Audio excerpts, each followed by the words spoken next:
ဘုန်းကြီးတို့တွေခုချိန်မှာလူလာဖြစ်နေကြတယ်လူလာဖြစ်တဲ့ချိန်လေးမှာဘုရားသာသနာပွင့်လင်းနေလို့မြတ်စွာဘုရားရဲ့အဆုံးအမတရားတော်တွေကိုကြားနာခွင့်ရနေကြတယ်လူဖြစ်တဲ့လူတိုင်းကြားနာခွင့်ရလားဆိုမရဘူးအနည်းငယ်သောပုဂ္ဂိုလ်များကြားနာခွင့်ရတော့လေတရားဆိုတာမရှိသည့်အတွက်ကြောင့်ကြားနာနိုင်မှုမရှိပြန်ဘူးအကြောင်းညင်ညွတ်မှလူလည်းဖြစ်အောင်မှအသိဉာဏ်လည်းရှိအောင်မှတရားလည်းရှိအောင်မှ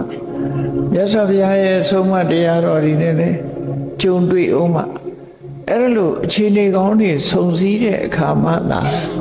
ဆုံးမတရားတော်ကိုကြားနာခွင့်ရတဲ့အချိန်လေးဟာအမှန်တမ်းနေပါတယ်လို့သူတို့ပြောတယ်လူကရောက်လာပြီတဲ့အခါသိကြတာမဟုတ်ဘူးလူဘဝမှာဒီအသက်အနှစ်တရာတွင်းမှာပြန်ပြီးတော့ထွက်သွားကြရတာပဲဖြစ်တယ်အနှစ်တရာပြည့်အောင်နေရတဲ့ပုဂ္ဂိုလ်ဆိုတာအလွန်နေတယ်ပေါ့လူဘဝရောက်ပြီဒေငါ60 90 80 90ဆိုရင်ထွက်ကြပြီပြန်ထွက်သွားကြဗမာပြည်မှာတယ်မဟုတ်တခြားနိုင်ငံတွေလည်းဒီလောက်ပဲအဲ့ဒါလိုပဲပြန်သွားတဲ့အခါဘယ်သွားတယ်ဆိုတာတော့ဒီတမန်ပုဂ္ဂိုလ်တွေကတော့သိချင်မှာမဟုတ်ဘူးသို့တော့အကဲခတ်လို့ရတာတော့သူကဘာတွေလုပ်နေသလဲသူရဲ့စိတ်နေသဘောတရားနဲ့သူလောက်ကင်နေတဲ့အနေအထားတွေကိုကြည့်ပြီး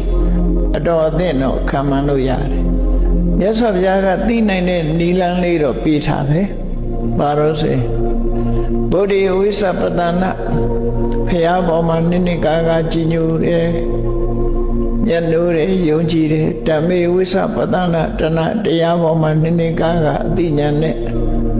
သိဉာဏ်သက်ဝင်ပြီးတော့ကြီးညိုလေးစားတယ်တန်ခေအဝိသပတတာတန်ခါပေါ်မှာနိကာကအသိဉာဏ်နဲ့သက်ဝင်ကြီးညိုတယ်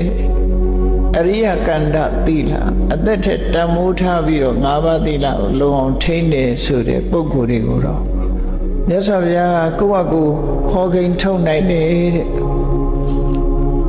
ငါဒီဘဝကသိရင်ခိနနေရောမိ